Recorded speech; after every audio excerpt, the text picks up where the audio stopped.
أعوذ بالله من الشيطان الرجيم بسم الله الرحمن الرحيم الحمد لله رب العالمين والصلاة والسلام على سيد الأنبياء والمرسلين أبي القاسم محمد وصل على محمد وآل محمد وعلى آل بيته الطيبين الطاهرين لا سيما بقية الله في الأراضين روحي وأرواح العالمين لتراب مقدمه الفداء. السلام عليكم. So here we are, we have reached now to the last lecture in RSR 2015, and inshallah Allah will help us to keep at least 10% of what we talked about. No, inshallah much more than that, and help us to work in His way, inshallah. So we have progressed a lot in how do we know Almighty God, and what does that mean, what sort of knowing that we are trying to achieve and reach, inshallah, and hoping that He will give us much more. I have to keep on repeating this because it's really important to stress it, and repetition usually stress the point, so we need to get rid of all the heaviness that we have, keep on trying to find these glimpses because it's always around us, and that would make us feel that there is no reality of time, and we have to appreciate our time so much, and with this we will live in the presence of Subhanahu wa Ta'ala.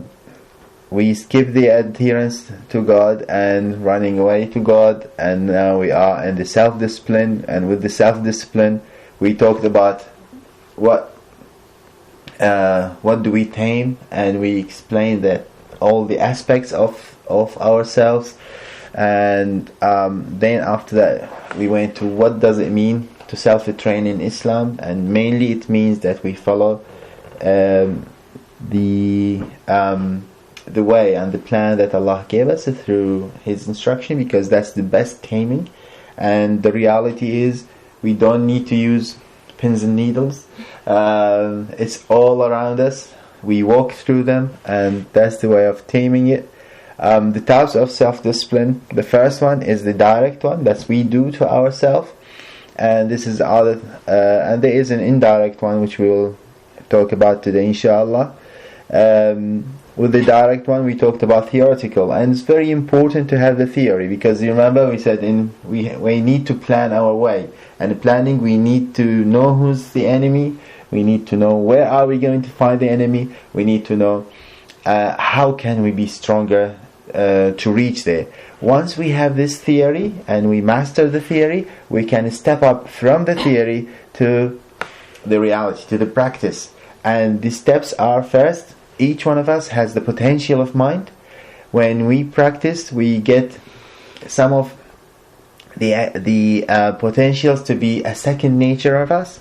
And remember we said that the child reaches a stage, or even when we, for example, math, we reach a stage we don't think about 2 plus 2 is what? It directly comes to 4. And we keep on practicing this, so this mind in practice until we reach, it is there in the background. Once we reach the background, we can reach to the practical aspect. So in the practical aspect, we will do a few things. Now, what we are trying to do is to get ourselves from the stage where we have these dirts around us and we want to raise ourselves. So how do you raise ourselves? By removing the heavy weight, right?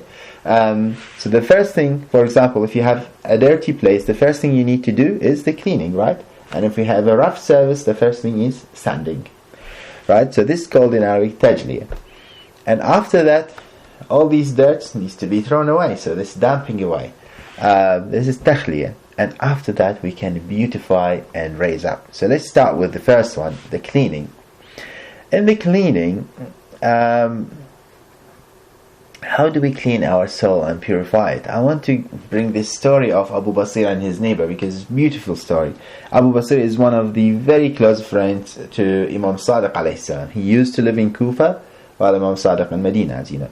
And Abu Basir had a neighbor who was a very naughty neighbor. And naughty in a way, not his personality naughty, but he does not care. He chuck a party every day, and his party very loud music and lots of invitees, let's say, and very loud noise. So Abu Basir coped few days, but then he went and knocked the door and said, I mean, fair enough, you want to live this life, but really you need to appreciate your neighbor. You cannot just keep on, you need to change yourself. He said, look, Abu Basir, I cannot change myself. All my friends is from this. I cannot. But I will respect you and we will calm it down. But otherwise, we cannot do anything. So Abu Basir in that year, he decided to go to Hajj. So by this, he will go to Medina and see Imam Sadiq alayhi salam. And all his friends came to farewell him. And one of them is his neighbor. So at the end, the neighbor stayed. And he said, what's going on? He said, I want to ask you one thing. You are going to see Imam Sadiq, aren't you? He said, yes. He said, can you please talk to him about me? Tell him that's my situation. What can I do? He said, fair enough. So once Abu Basir reached to Medina, he entered the house of Imam Sadiq, and the first thing Imam Sadiq told him, tell your friend, اخرج مما أنت فيه وأنا أضمن لك الجنة. Come out of what you are in, I guarantee you a paradise. If Imam promised anybody of us, what do we do? I don't know. We will be happy, but are we going to be able to do or to apply this? So Abu Basir went back to Kufa, and everybody came to greet him after Hajj, and one of them is the neighbor. So when they were to go out, Abu Basir called the neighbor, can you just stay in? I'll tell you. So he told him, I told Imam Sadiq, and he said, tell him, come out of what you are in, and I guarantee you the paradise. Apparently, this person who was a sinner, he was good in heart, and he loved Ahlul Bayt so much. So when he heard this, he was so much touched, and he started crying. He said, did he really say that? He guaranteed Jannah for me. He said, yes, he did. Subhanallah. So after that, the noise from the parties went down, and actually nobody heard noise anymore. And after a few months, this neighbor sent a message to Abu Basir, can you please visit me? So Abu Basir went there, knocked the door, and the door was opened slightly, and the man is behind the door. He's just talking. He said, Abu Basir said, what's wrong with you? He said, well, I don't have a cloth. He said, why? He said, Imam told me I have to come out of what I'm in, and all what I was in has something haram in it. So I have to come out of everything, and I don't have anything. That was real cleaning. That's the best cleaning ever. So Imam Abu Basir touched so much, and he brought some clothes for him, and he started taking care of him. And then, poor man, I mean, when you are not covered for a while, you will get sick. So this man got sick, and Abu Basir started taking care of him. And after that, unfortunately, that didn't help. It's the time of him to pass away from this illness. And when he was subconscious, he woke up and he told Abu Basir, Abu Basir, your friend was right. So he started seeing. So he saw the beauty of the promise and of coming out. And then he died. So that's a beautiful story. You may also feel that it has some extreme in it, but it's a beautiful extreme that if we can apply this, come out of it. Come out now. Not I will do it gradually in 3 days. I'll do it gradually in 4 days. No, just come out now. That's what we need to do. So after that, we have to damp it away. Right, so the damping, Prophet ﷺ told us, if it is not for a confusion in your heart and involvement in lots of talks. We talk a lot. Most of our talk has some nonsense in it, and that keep on adding dirt on our heart. So if it's not confusion in our hearts, involvements, lots of talk, you would have seen what I see, and you would have heard what I hear. Can you imagine? We can see what the Prophet ﷺ see. I mean, what did he see, for example? He saw Jibreel. He saw angels. So why can't we see angels? And Laylatul Qadr, for example, is coming. Thousands of angels, as Allah subhanahu wa ta'ala in Quran says. Why don't we see them? There is lots of blockers. And Imam Ali alayhi salam told us, if Allah wanted good for a worshipper, He will give him the blessing of what? Of less talk, less sleep, and definitely less eating. So inshallah we will be blessed, and Ramadan is a very nice time for practicing these things. Now we need, all this is to train our animal. Our internal animal needs to be trained, but in the same time, all this, if you feel that it's frightening for you, it's not the right conception of it, or not the right way of getting it. We need to live between this. Yes, fear from the punishment, but there's lots of hope and lots of, when we do this, when you sit an exam, you want to raise your situation. When you do anything, you want to be better, and that's the hope. Yeah, definitely, if you don't do well, there is a fear that you fail. But that's not what we should concentrate on.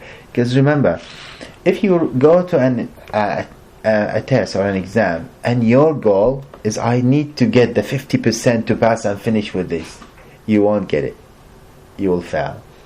If you go to an exam, and your goal is, I want to get the 90% because I want to be the best, you may not get 90, but you won't fail, because you actually didn't put it even in your thinking that failing is what I'm afraid of.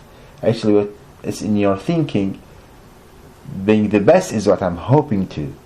So hope brings more, and that's the same. Love brings more than fear. If you keep on frightening people from doing things, they do, but they will not be the best. When they love it, they go much more further. Once we reach there, we reach beautifying. Now it's clean. We dumped all the rubbish. It's the time to start our sculpture. What they call it?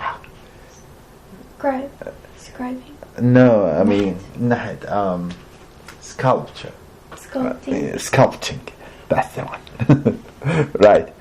So the question is, what is more difficult? Is it doing salah and psalm and all these rituals, or dealing with people in accordance with what Allah wants us to do? This is the real difficulty, isn't it? That's what Imam Ali told us. Train yourself on good manners. What does it do? If we reach to this training on good manners, what does it do? As the Muslim will reach by this good manner the degrees of what? Of those who fast and worship at night. Just be good. Now, don't be deceived that many people say, I'm good, and Allah will love me for that. Yeah, fair enough. You are not good. The reason is why I'm saying that, because yes, people with good manner, we need to see why they did the good manner. If I'm doing it for myself, if the I-ness is there, I am what? Mushrik. Not in the Saudi way. Not in the ISIS way. Right? It means that I put myself as an idol beside Allah subhanahu wa ta'ala. And that's not what we want to reach, inshallah. So, beautifying is mainly training ourselves to do what we don't want to do. A very nice story about there's somebody who is a good gentleman and usually very very good in doing the rituals, and he was going to the mosque for his prayers, and when he came out he saw a poor man, and this poor man was crying, and the poor man was crying. So this young man, he wanted to be good with him, so he sat beside him and started crying. And that poor man, he looked at him. Oh, what's wrong with this man? So he went beside him and said, what's wrong with you? Why are you crying? He said, look, I want to console you. I want to feel what you feel. I want to, share with you this pain. And this man actually, the praying man, he just came from the baker with a bit of bread. So the poor man told him, well, you don't need to cry with me, you just need to give me one of your bread. So this praying man, he said, look, I am happy to stay with you all night crying, but don't touch my bread. That's very interesting. And interesting, yesterday when we were watching the documentary about martyr Shahid Shamran, before he went to the university, so he was a youth, and he saw a poor gentleman in the coldness, doesn't have a cover, because the Shaheed was himself not a rich man, so he couldn't provide a cover. It touched him so much, and he decided to stay out in the coldness without a cover. Now this is different consoling. It's not that he has a cover and he didn't want to give it to the poor man. He doesn't have one. He wants to feel the feeling. So we need to train ourselves to do things that we don't want. And the main thing in the interaction with people is what Ibn Sina told us. The believer is welcoming, always happy, and always smiling. And you have to hear this. You have to hear people telling you are always smiling. And even then, don't be convinced with yourself. But if you reach there, it means you are doing some practice for that. Now, he continues, and how can he not when he is happy with the truth, that's Allah, and everything around him. With this, we will not have the sadness. That's the prescription that Avicenna has given. And he brought this from Ahlul Bayt. And the Prophet ﷺ told us, I have been sent to complete the honorable manners. Not the good manners, concentrate on here, the honorable manners. And that's how Allah described him. He described him, and if you were rude and hard-hearted, they would have left you. But because you were so good, they were at night knocking his door, coming out, until Allah subhanahu wa ta'ala in Quran told them, don't do that again. And when he was talking to his companion, he told them, who is really similar to me? They didn't know how to answer that. And he said, who is similar to me is he who has the best of manners. So, because who would you choose as a friend? The one who would like you. You want to be friend with Prophet ﷺ? You want to be friend with Imam Zaman? Try to have it, because that's the only way to be a friend.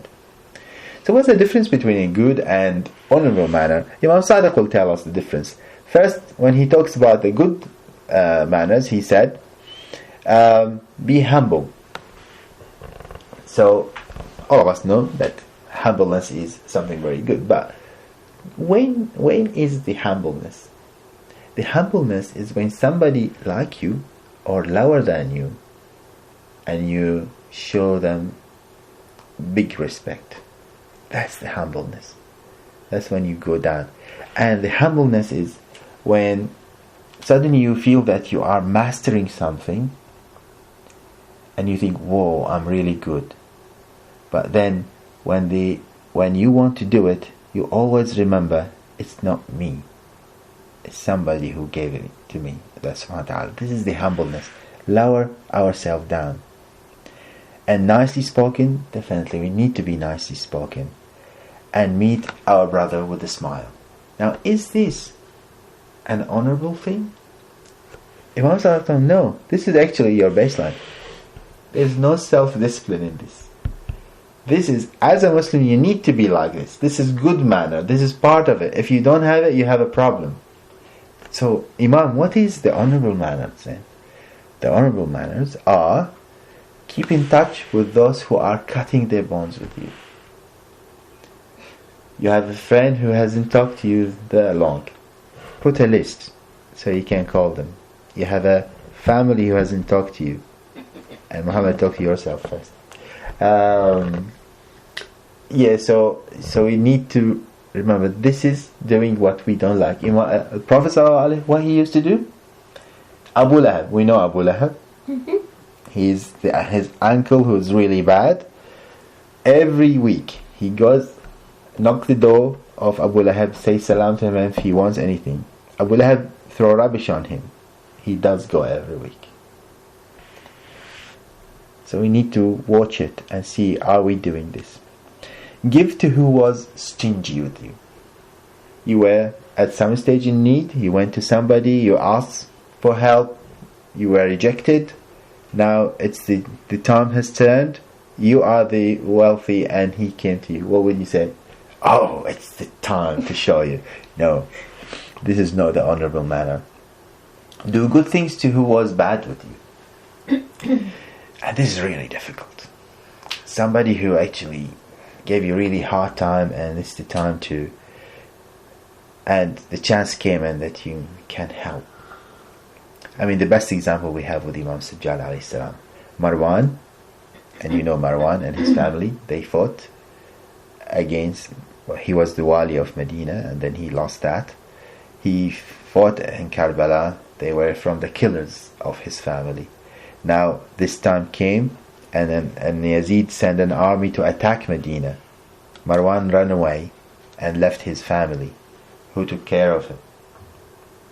He did good. He actually, Imam Sajjad, protected the family of his father's killer. It doesn't come better than this. Greet who was swearing on you. I don't know how, I can't advise you how to do that. But somebody who is doing all the bad words on you and then second day say hello. You really need to crush yourself to do that. And that's what the honorable manner is. Be just with your opponent. Somebody who is actually a rival. But, like, for example, you are in a debate. But if one in front of you said something good, how brave are we to say, yes, he did good? Publicly. We need to be really good. The benefits is great. And I know this one approach. The other thing is, for example, with the Prophet ﷺ before his message came in, when he used to be the merchant and he dealt with Khadija's money in Sham. You know why he won? Because when he sells things, he think about the buyer. I mean, you cannot say buyer is an opponent, but you know, you are winning money from them because you are taking the percentage, the what they call it, let's have the name. I mean, you take something from them, right? An extra thing. So he decided that he won't take much. He will appreciate who's in front of him. This gave him so much trust that people started. So whenever he goes to trade, he win much more, or he get much more, because many people buy from him, because he doesn't put much on interest on, not interest, it's a margin. He doesn't put lots of margin on his what he sells. And then forgive who was unjust with you. And you know, I mean, the famous story of the man who came in and shouted on Imam Hassan alayhi salam. At the end he said, probably you are confused. What about if I invited you for dinner and provide you with the clothes and shelter and these things? And he won. So these are the honorable manners, and this is the practical training of ourselves to get there. Now, how do we do that? We do what ourselves don't like to do. And this is the real taming of our internal animal. Alright, so this is now the practical training. Let's go now, which is part of the direct training. Let's go now to the indirect training. What is the indirect training? There are in this type of training, we said one is the direct, which is training by scripture, which means what Quran, applying what Quran and narration told us and fiqh told us, and by this we train ourselves to be better. Sometimes we don't do that. Willingly or unwillingly, we don't do that. We get trained. We get an indirect through the universal laws. For example, if we do something wrong, if we have lots of food and we've been told that we have to store it, then we decide not to do that and we burn it all. By law, in winter we have nothing. By universal law, we will have nothing. This is type of training. By seeing the bad effect of our action, we will be trained for next time not to do it again. And we can get sometimes indirect training from Allah subhanahu wa ta'ala to teach us what to do. And Allah told us this beautiful ayah in Surah Al-Baqarah. Surely we will try you with something of fear, hunger, diminution of goods and lives. Even lives. Yet, give good tidings to the patient, those who when they are struck with an affliction say what? Inna lillahi wa inna ilayhi raji'un. Surely we belong to God and to Him we will return. If we do that, if we have this patience, upon those rest blessing of and mercy of their Lord, and those are the truly guided. So there's lots of benefit in this, but Allah is telling us clearly that we will be tested.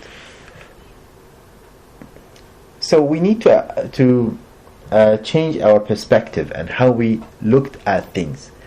So when bala come, the literal meaning of bala is either comes as infliction and hardship, but the other meaning for it is testing and challenging. Now, why do we get tested anyway? Remember, we talked about this before. We get tested because that would help us to do what? First, perfection. Now, we made these mistakes. If we don't do these mistakes, we cannot perfect it. And the perfection will bring purification for it, because we remove the wrong, and this will raise us up. So this is the essential, inshallah. One of the sheikhs, he used to have back pain, severe back pain. It reached to the stage that he cannot sleep at night from it. So one day he couldn't sleep from the back pain. He said, "Why I'm in bed then? I'm awake, I'm in pain, in bed. Why don't I use this time in a better thing?" So he went and did Salat al-Layl. The back pain gone away. So he said, "Oh, subhanallah, this is a training. Allah is telling me indirectly, come up." Lucky him that he could feel its training. So many times we get tested in our life, we don't feel the test. We get desperate and get bored and get all these negative feelings. But if we change the perspective, we will feel it's much better. And that's what happened. For example, if a father, not if, usually, the fathers love their sons.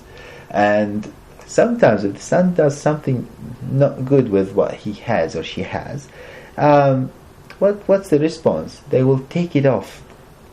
Is this because of hatred? Not really. Is this because they don't like it? Not really. This is out of love, because they are seeing this child is going to hurt himself. So they take this away from it.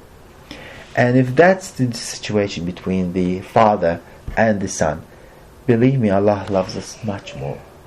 And out of this love, He will put us in a test. And if we appreciate that, we will reach to هَوَّنَ مَا نَزَلَ عَلَيْهِ إِنَّهُ بِعَيْنِ اللَّهِ. Imam Hussein said, it's easy for me, whatever in Karbala was easy for him, because it is from Allah.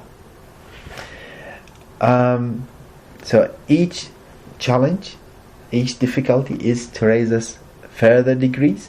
And that's what Imam Sadiq told us. The hardest of tests is on the prophets, and then those who come in the second best, and then on those who are lower degree and lower degree and lower degree. So everybody get tested. And the hardest test we know of, at least from the Quran, is Prophet Ayub alayhi salam. Prophet Ayub tested by Allah, taking all his money, taking all his children, and they took his health. What did he do? Respectfully said, "Oh Allah, I'm not telling you what you want to do with me, but I just want to tell you that I am in this situation." Right? And we know, although we said usually it is Ayub is the hardest test, but the Prophet ﷺ told us that the hardest test from the people to a prophet, it's what he got. And I will leave that to you to think about. Sheikh Bahjat one day, they told him, oh, there was a merchant and now he committed suicide after because he went corrupted. He said, oh, ya subhanallah, it's a chance came to him to come up. A test came him to come up, and he decided to fail and kill himself. So a test always to raise us up, because remember always the ayah in Surah Al-Baqarah, وَبَشِّرِ الصَّابِرِينَ. Yet give the good tiding to the patient. What is the good tiding? Upon them rest a blessing and mercy from their Lord. So there are really two benefits for the challenges in the way to God. First is awakening. So many times we are asleep. Subhanahu wa ta'ala told us, and we tried them with good things and evil things, so they might revert to the right. So whenever we go astray, He wants to revert us to the right thing. And why does it happen? Because sometimes if you are, it's well known that easy life brings in attention. Because there is no markers, you don't feel it. Just remember, just try to imagine this. If you are living in a place where there is no night, do you appreciate the beauty of sun? You won't. But the darkness brings you the beauty of things, and that's why we have the good and bad. And the bad is the lack of good. So the challenge brings awakening, and sometimes we need to wake up, and Allah send us this bala. Come on, wake up, you are asleep, you are ghafil, you are heedless. The other thing is sometimes our heart get really hardened. And hardened because, especially in this life, in the easy life that we are living in the West, the heart does get hardened, and sometimes it needs some softening. And really, I'm sure all of you has gone through this. When you have something hard, that's when you remember that I have to do dua. And that's when you feel the words of dua. And hopefully we are not so hardened and we always do the dua. But if we don't, Allah will remind us. Why? Abala. So this is the indirect testing. And Imam Sadiq told us, if Allah loves a worshipper, He will challenge him with a test after another. You will be tested and tested and tested.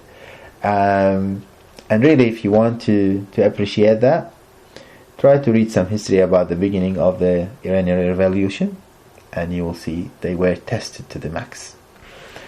And before we wrap up, Alhamdulillah, we went through this journey. I just want to bring you where this journey will take us if we apply what we have, or we try at least to apply what we have. Again, back to Hadith Anwan al-Basri, we'll take this part. Remember, we took this part before. Imam told Anwan, O Abu Abdullah, knowledge is not through knowledge acquisition, but it's a light that Allah put in the heart of whom He wants to guide. So if you want knowledge, you should find it in yourself.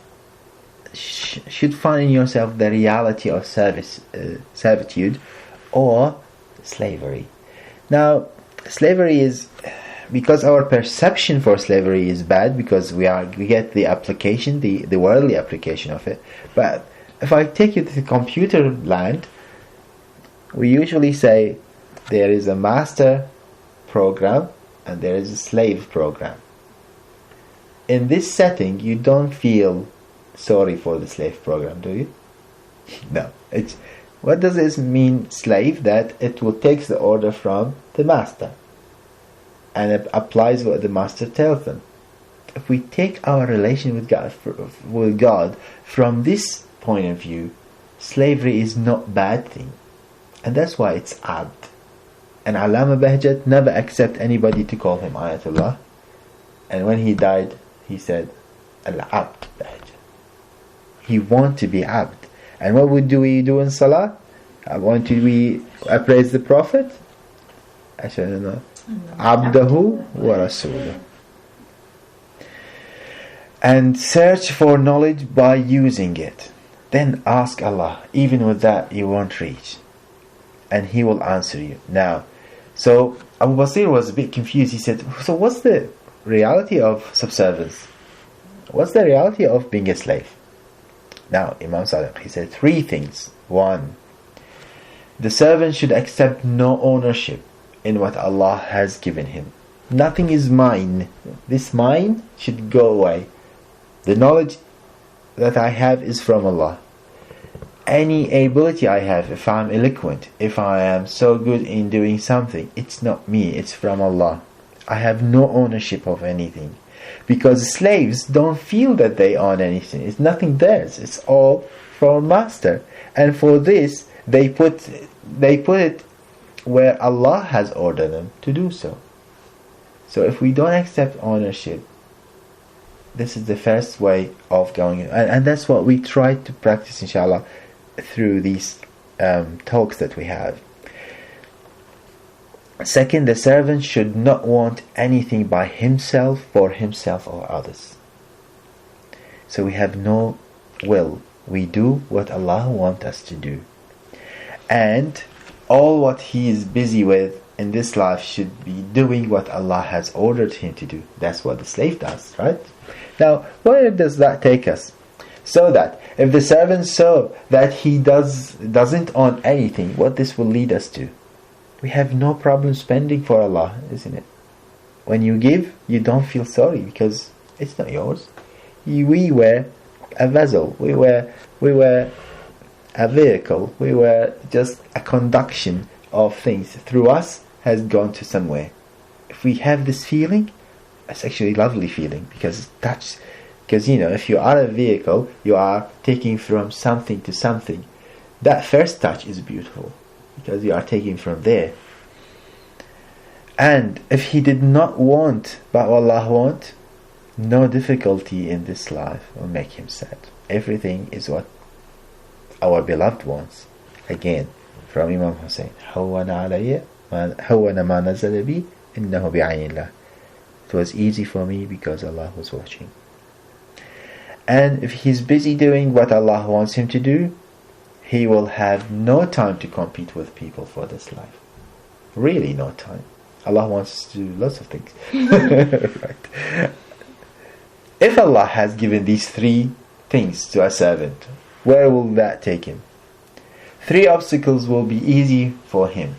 These are dunya, iblis, people. None of them is difficult. Right? They are all difficult, by the way. Right? Because we are stuck with something else. And if that's the case, he will not compete with people to have more wealth and pride. Because he knows that even that's not theirs or his. Why should we compete for it? And he will not hope to get what others have to be higher and stronger. Because that he knows that doesn't make him higher or stronger. What makes him higher and stronger? 5. What did we discuss today? Yeah. The honorable manners. And he will not waste his time in these things because they will take him nowhere. So why should we waste time? So it was a nice journey with all of you, and inshallah we get something from it, and inshallah in this Ramadan will be raised. And please don't forget us in your dua. Inshallah everybody will pray for everybody to get further. Sallu ala Muhammad wa alihi.